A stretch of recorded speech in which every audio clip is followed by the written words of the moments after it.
Hi everyone, I'm Shelley and you're watching There's No Place Like Home. I'm finally going to be reading the final chapter of Paradise Found today, and it is in part 6, chapter 4, The Bearing of Our Results on the Philosophy of History and the Theory of the Development of Civilization. Before I get started, I just want to let you know that there is an appendix after the final chapter that gives more information. However, I will not be reading the appendix aloud here on my channel. If you wanted to check out the appendix, you can always purchase the book, or I believe that some people have said that you can actually download it for free, and I'm sure that the appendix would be there as well in case you were interested. But let's get started. It would be a valuable contribution to the study of civilization to have the action of decline and fall investigated on a wider and more exact basis of evidence than has yet been attempted. E. B. Tyler. Besides their philosophies of religion, the apostles of universal primeval savagery have also their philosophy of human history and of social progress.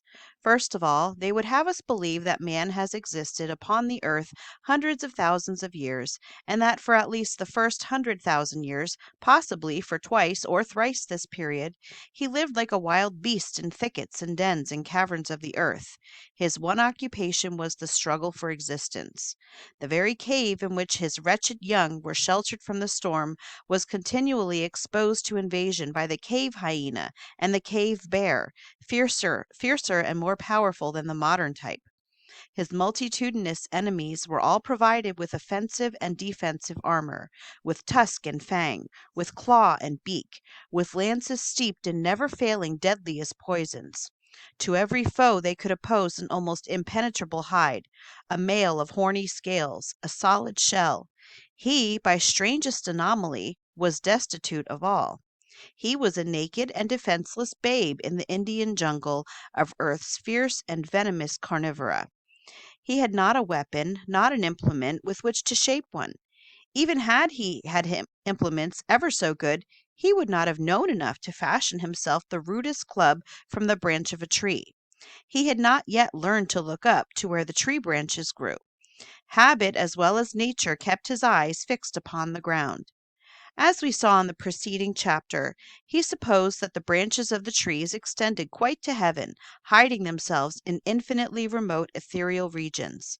Indeed, according to some of these advocates, this precious primitive man could not distinguish a tree when he saw it.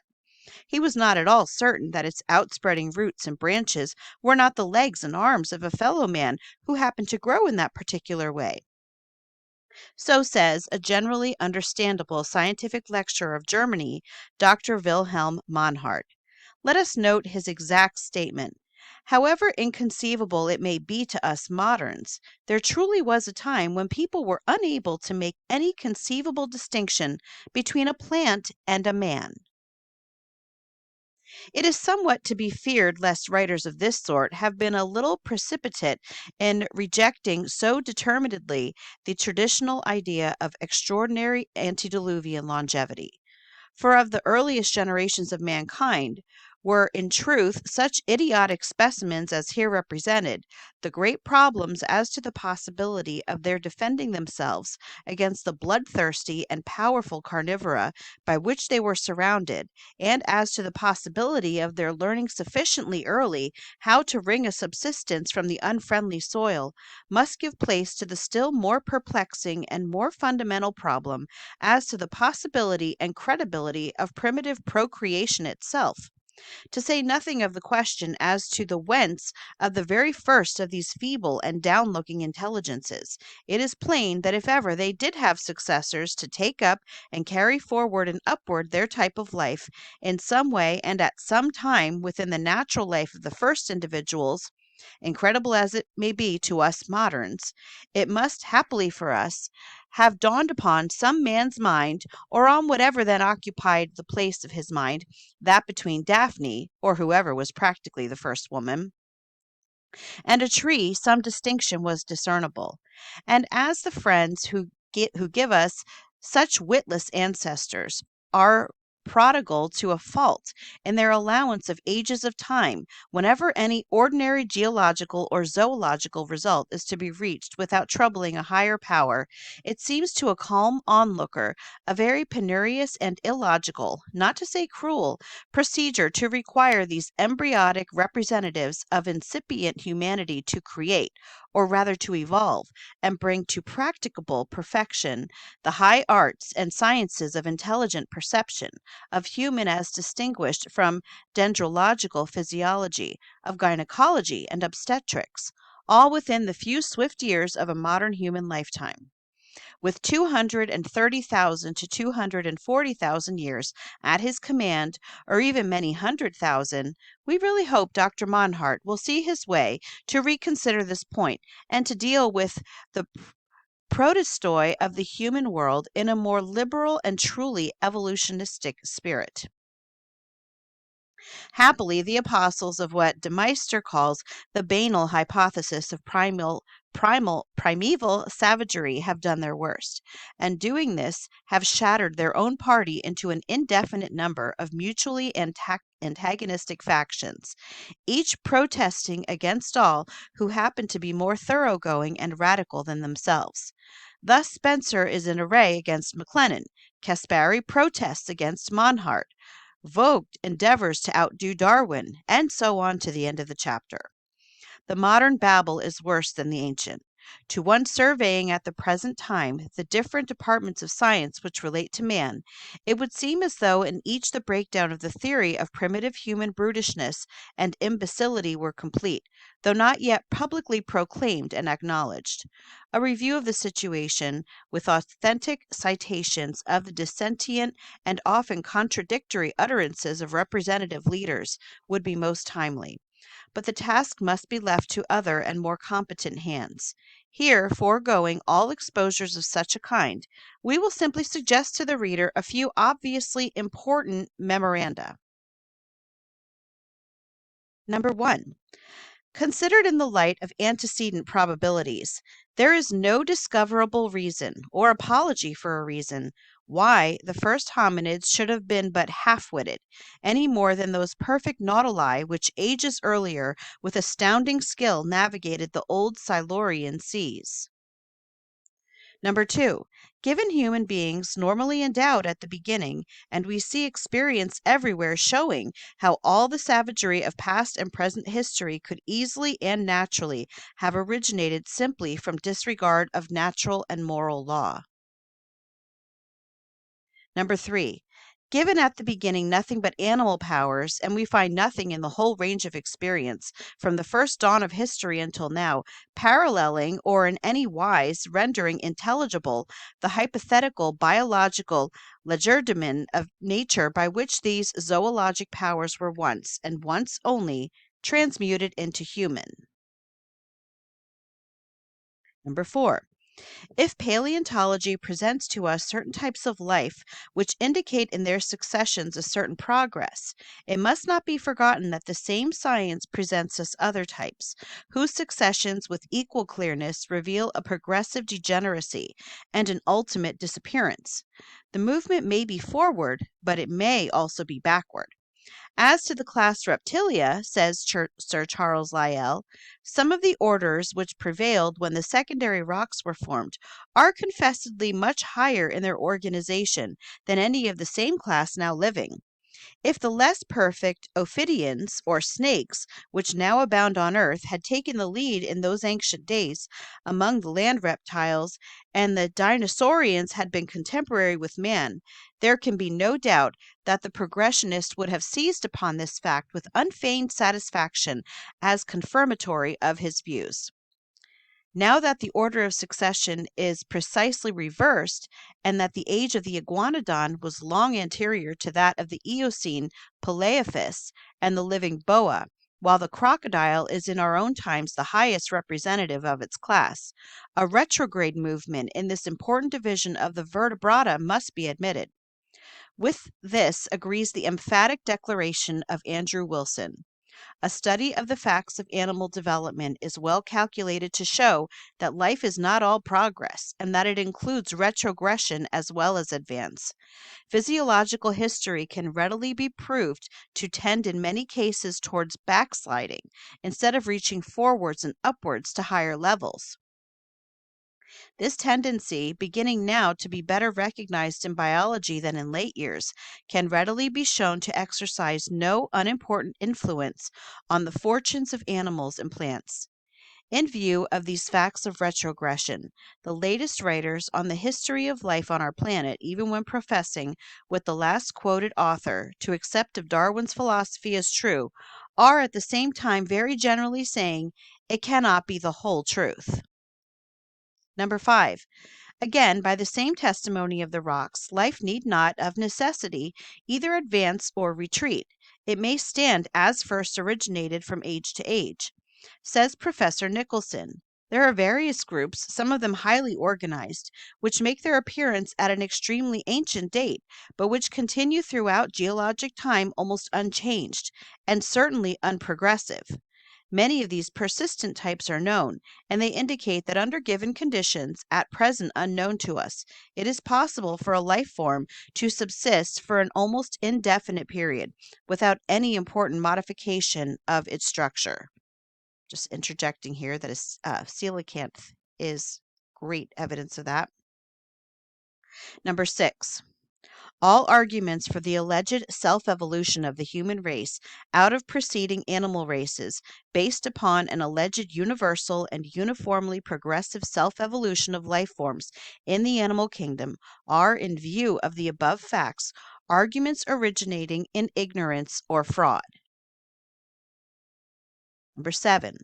According to the teachers of the current agnostic anthropology and atheistic history, modern man is the supreme product, the crowning glory of the cosmic life process, at least so far as our planet is concerned.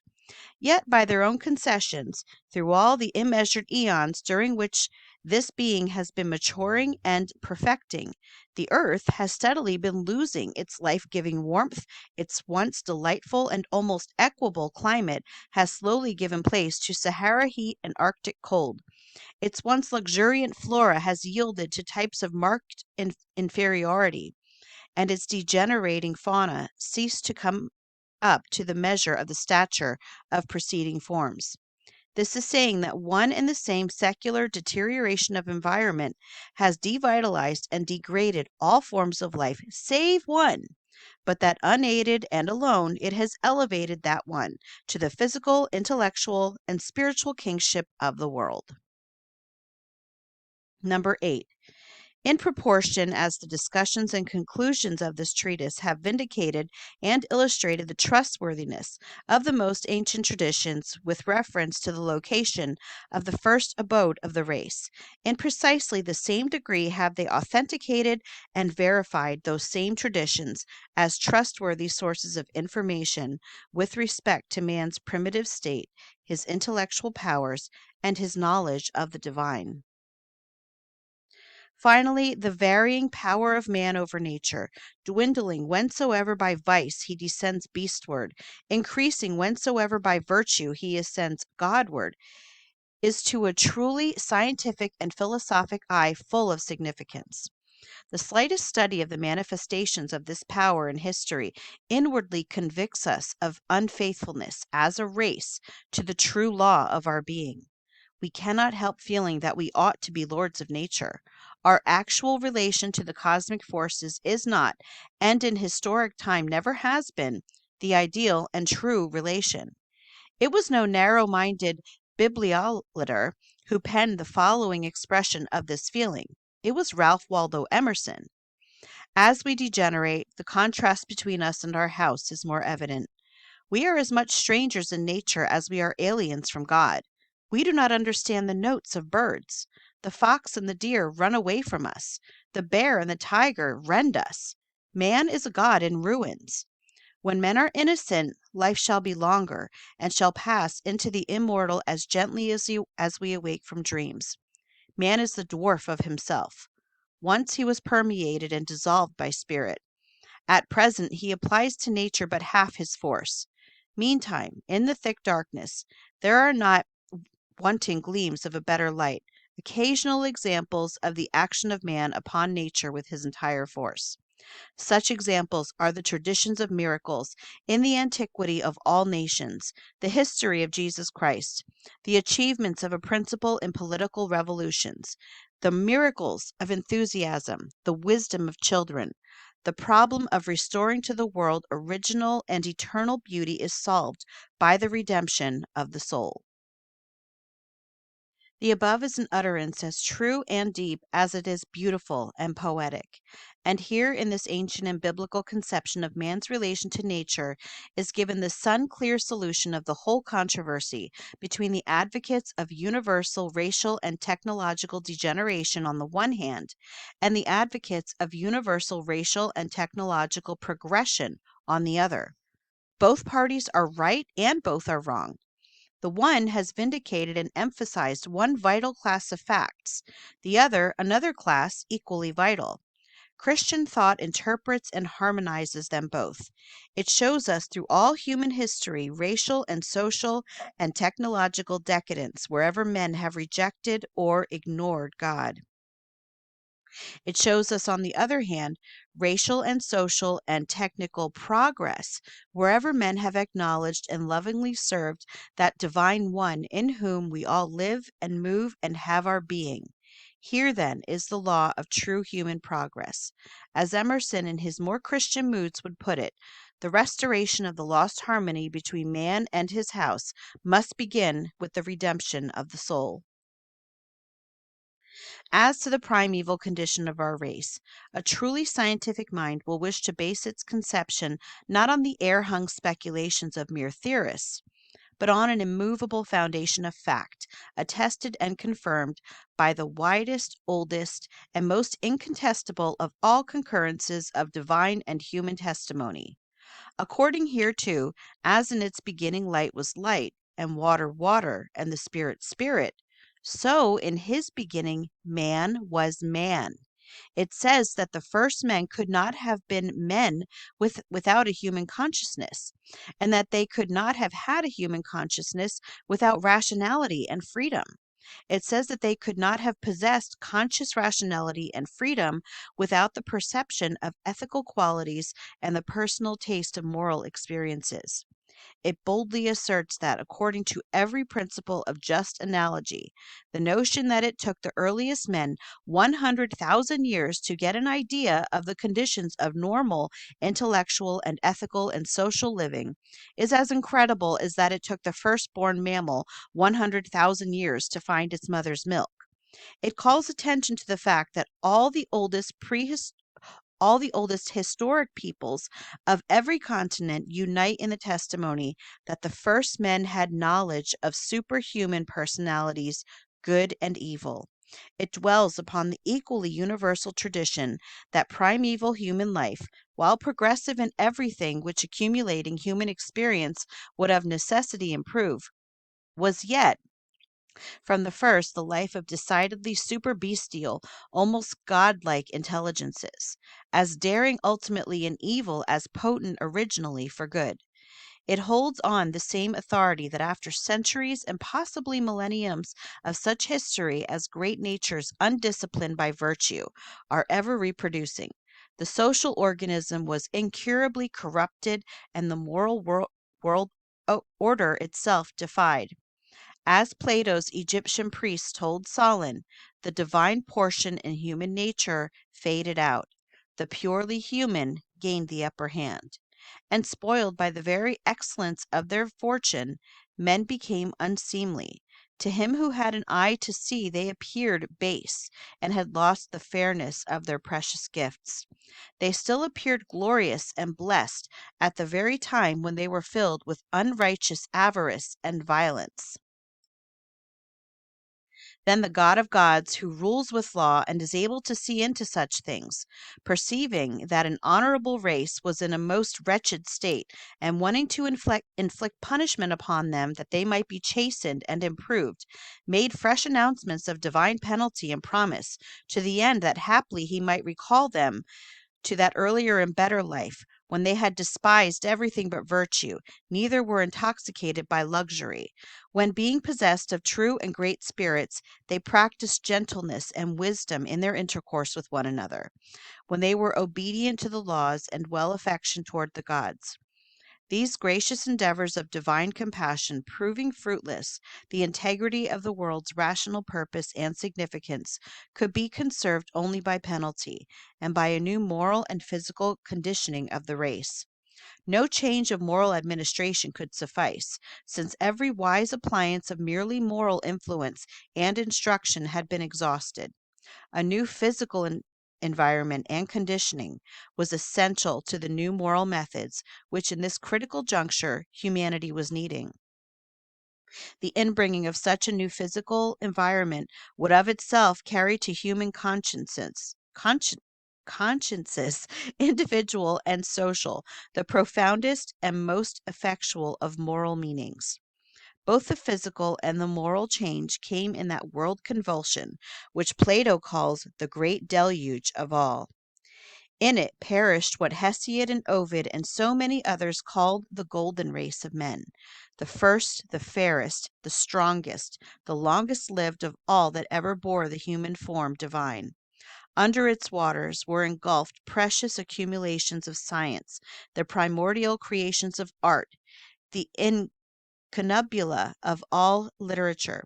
So sore was this loss of man's costliest possessions that either myth or truthful history has filled the early Semitic world with the pathetic story that the God of gods, while arranging for the righteous judgment upon the ungodly, himself still so compassionated the successors and heirs of its unhappy victims as to command the patriarchal minister of his will to make an indestructible monumental record of all that the progenitors of a new humanity would need to know.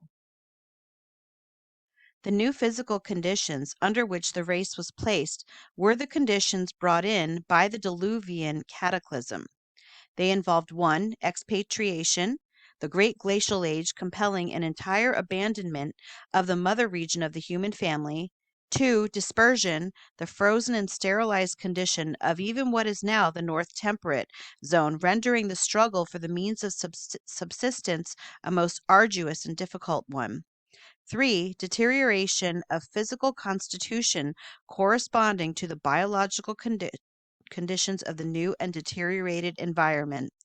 And 4. As a natural consequence of the whole, an abbreviation of the normal longevity previously enjoyed, being at the same time reduced to the lowest social unit in the way of organization, the family, and being in consequence of the poverty of nature's provision, compelled to spread in proportion as it multiplied, the new humanity of the world which is now, was signally guarded against the repetition of those insolent and God-defying forms of sin, in consequence of which a nemesis of cosmical proportions had overtaken the antediluvian world.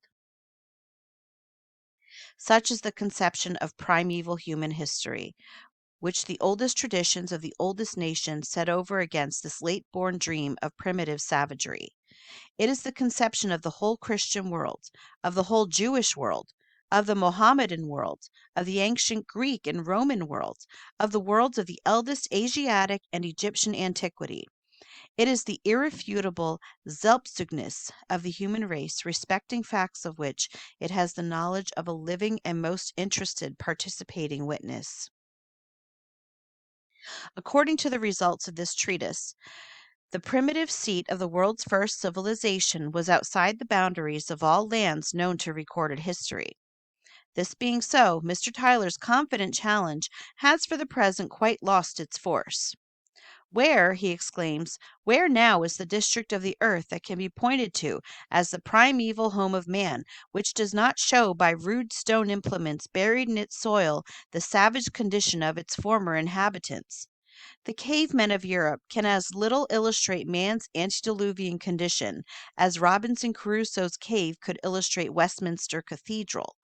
Post-deluvian civilization, or barbarism, whichever one may choose to call it, may be studied in Stone Age implements and products wherever we may find them. But never should it be forgotten that, back of all dawnings of new knowledge and new arts here revealed, lay the fuller knowledge and the more perfect arts of a favored antediluvian world. Let no one say that the profession of such an opinion betrays the prejudice of a Christian education, that it is ignoring the fruits of a century's study, that it is simply repristinating the doctrine of a forgotten Goguet and seeking to resurrect the long dead Bonnier. If any reader is tempted to such utterances, it is possible that an imaginary conversation may help him to juster conclusions. Let us fancy ourselves at Knossos, upon the shores of Crete, hundreds of years before the Christian era. A traveler has just landed, a Greek from Athens, intent upon visiting the celebrated temple and cave of Zeus. As he is walking to the temple, he falls in with two companions, the one an intelligent Cretan, the other a traveler from Lacedaemon. After due salutations, they naturally discourse of the laws and institutions of the country of their origin, and of the origin of all states and laws and civilizations. And this, we may imagine, is a part of their conversation.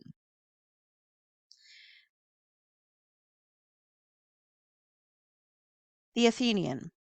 Do you believe that there is any truth in ancient traditions? The Cretan. What traditions? I'm going to continue on with the dialogue. I'm not going to keep switching back from the Athenian to the Cretan. I'm hoping that you'll just be able to follow along. The next one to talk is the Athenian. The traditions about the many destructions of mankind, which have been occasioned by deluges and diseases, and in many other ways, and of the preservation of a remnant. Everyone is disposed to believe them. Let us imagine one of them. I will take the famous one, which was caused by a deluge. What is to be remarked thereon? I should say that those who then escaped would only be hill shepherds. Small sparks of the human race preserved on the tops of mountains. Such survivors would necessarily be unacquainted with the arts of those who live in cities, and with the various devices which are suggested to them by interest or ambition, and all the wrongs which they contrive one against another. Very true. Let us suppose, then, that the cities in the plains and on the seacoast were utterly destroyed at that time. Would not all implements perish, and every other excellent invention of political or any other sort of wisdom utterly fail at that time? Why, yes, and if things had always continued as they are at present ordered, how could any discovery have ever been made, even in the least particular? For it is evident that the arts were unknown during thousands and thousands of years, and no more than 1,000 or 2,000 years have elapsed since the discoveries of Daedalus, Orpheus, and Palamedes, since Marsyas and Olympus invented music, and Amphion the lyre, not to speak of numberless other inventions which are but of yesterday. Have you forgotten the name of a friend who was really of yesterday? I suppose that you mean Epimenides. The same, my friend, for his ingenuity does indeed far overleap the heads of all your great men. What Hesiod had preached of old, he carried out in practice, as you declare. Yes, according to our tradition. After the great destruction, may we not suppose that the state of man was something of this sort? In the beginning of things there was a fearful, illimitable desert and a vast expanse of land. A herd or two of oxen would be the only survivors of the animal world, and there might be a few goats, hardly enough to support the life of those who tended them. True. And of cities or governments or legislation about which we are now talking, do you suppose that they could have any recollection at all? They could not. And out of this state of things, has there not sprung all that we have now, cities and governments and arts and laws, and a great deal of vice and a great deal of virtue? What do you mean? Why, my good friend, how can we possibly suppose that those who knew nothing of all the good and evil of cities could have attained their full development, whether of virtue or vice? I understand your meaning, and you are quite right. But as time advanced and the race multiplied, the world came to be what the world is. Very true. Doubtless the change was not made all in a moment, but little by little, during a very long period of time. That is to be supposed. At first, they would have a natural fear ringing in their ears, which would prevent them from descending from the heights into the plain. Of course, the fewness of the survivors would make them desirous of intercourse with one another, but then the means of traveling either by land or by sea would have been almost entirely lost with the loss of the arts, and there would be great difficulty in getting at one another, for iron and brass and all metals would have become confused and would have disappeared, nor would there be any possibility of extracting them, and they would have no means of felling timber. Even if you suppose that some implements might have been preserved in the mountains, they would quickly have worn out and disappeared, and there would be no more of them until the art of metallurgy had again revived. There could not have been. In how many generations would this be attained? Clearly not for many generations. During this period and for some time afterwards, all the arts which require iron and brass and the like would disappear. Certainly. Faction and war would also have died out in those days, and for many reasons. How would that be? In the first place, the desolation of these primitive men would create in them a feeling of affection and friendship towards one another. And in the second place, they would have no occasion to fight for their subsistence, for they would have pasture in abundance, except just at first, and in some particular cases. On this pasture land, they would mostly support life in a primitive age, having plenty of milk and flesh, and procuring other food by the chase, not to be despised either in quantity or quality. They would also have abundance of clothing and bedding and dwellings, and utensils either capable of standing on the fire or not, for the plastic and weaving arts do not require any use of iron. God has given these two arts to man in order to provide him with necessaries, that when reduced to their last extremity, the human race may still grow and increase.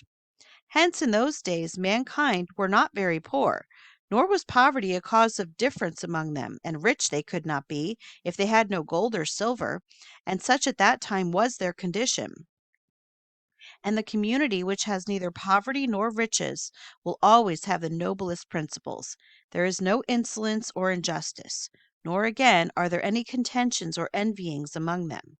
And therefore they were good, and also because they were what is called simple minded, and when they were told about good and evil, they in their simplicity believed what they heard to be very truth and practiced it. No one had the wit to suspect another of a falsehood as men do now, but what they heard about gods and men they believed to be true and lived accordingly, and therefore they were in all respects such as we have described them. That quite accords with my views and with those of my friend here. Would not many generations living on in a simple manner, although ruder perhaps, and more ignorant of the arts generally, and in particular of those of land or naval warfare, and likewise of other arts, termed in cities legal practices and party conflicts, and including all conceivable ways of hurting one another in word and deed, although inferior to those who lived before the deluge, or to the men of our day in these respects, would they not, I say, be simpler and more manly, and also more temperate, and in general more just? The reason has already been explained. Very true. I should wish you to understand that what has preceded and what is about to follow has been, and will be, said with the intention of explaining what need the men of that time had of laws, and who was their lawgiver. And thus far what you have said has been very well said. They could hardly have wanted lawgivers as yet. Nothing of that sort was likely to have existed in their days, for they had no letters at this early stage. They lived by habit and the customs of their forefathers, as they are called. Probably. But there was already existing a form of government, which, if I am not mistaken, is generally termed a lordship, and this still remains in many places, both among Hellenes and barbarians, and is the government which is declared by Homer to have prevailed among the Cyclopes. They have neither councils nor judgments, but they dwell in hollow rocks on the tops of high mountains, and every one is the judge of his wife and children, and they do not trouble themselves about one another. That must be a charming poet of yours. I have read some other verses of his, which are very clever, but I do not know much of him, for foreign poets are little read among the Cretans. Now the Lacedaemonian is speaking for the first time here. But they are in Lacedaemon, and he appears to be the prince of them all. The manner of life, however, which he describes, is not Spartan, but rather Ionian, and he seems quite to confirm what you are saying, tracing up the ancient state of mankind by the help of tradition to barbarism. The rest is just the Athenian and the Cretan. Athenian is speaking first. Yes, and we may accept his witness to the fact that there was a time when primitive societies had this form. Very true. And did not such states spring out of single habitations and families who were scattered and thinned in the devastations? And the eldest of them was their ruler, because with them government originated in the authority of a father and a mother, whom like a flock of birds they followed, forming one troop under the patriarchal rule and sovereignty of their parents, which of all sovereignties is the most just. Very true. After this, they came together in greater numbers, and increased the size of their cities, and betook themselves to husbandry, first of all at the foot of the mountains, and made enclosures of loose walls and works of defense, in order to keep off wild beasts, thus creating a single large and common habitation. Yes, at least we may suppose it. There is another thing which would probably happen. What? When these larger habitations grew up out of the lesser original ones, each of the lesser ones would survive in the larger. Every family would be under the rule of the eldest, and owing to their separation from one another, would have peculiar customs in things divine and human, which they would have received from their several parents who had educated them. And these customs would incline them to order, when the parents had the element of order in them, and to courage, when they had the element of courage in them.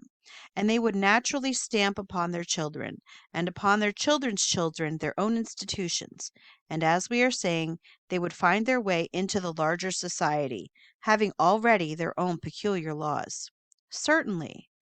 And every man surely likes his own laws best, and the laws of others not so well. True. Then how we seem to have stumbled upon the beginnings of legislation. Exactly. The next step will be that these persons who meet together must choose some arbiters, who will inspect the laws of all of them, and will publicly present such of them as they approve to the chiefs who lead the tribes, and are in a manner their kings, and will give them the choice of them. These will themselves be called legislators, and will appoint the magistrates, framing some sort of aristocracy, or perhaps monarchy, out of the dynasties or lordships, and in this altered state of the government they will live. Yes, they would be appointed in the order which you mention. But we will not pursue the conversation farther. Is the reader indignant that he has been made to listen so long to Abby Banier, clumsily disguised in the robes of a pretended Athenian philosopher and discoursing, all out of character, on matters which betray the prejudices of a Christian education? It may well be. To a reader of Lubbock and Tyler and Vogt, the sentiments of the Athenian traveler do seem singularly in accord with Holy Scripture. But let not the innocent suffer for the guilty. It happens that our imaginary conversation is not of our imagining. It was written more than 2,000 years before the birth of Abbe Banier, and by as good a pagan as the famed Athenian Plato. On the whole, we are of the opinion that the great consentaneous traditions of the human race will yet outlive a considerable number of Bachofens and Buchners and Buckles, and that if ever the burial place of Moses shall be discovered, it will not be found to be in any of the ignominious graveyards periodically prepared for him by oncoming professors of Hebrew eager for a stunning inaugural.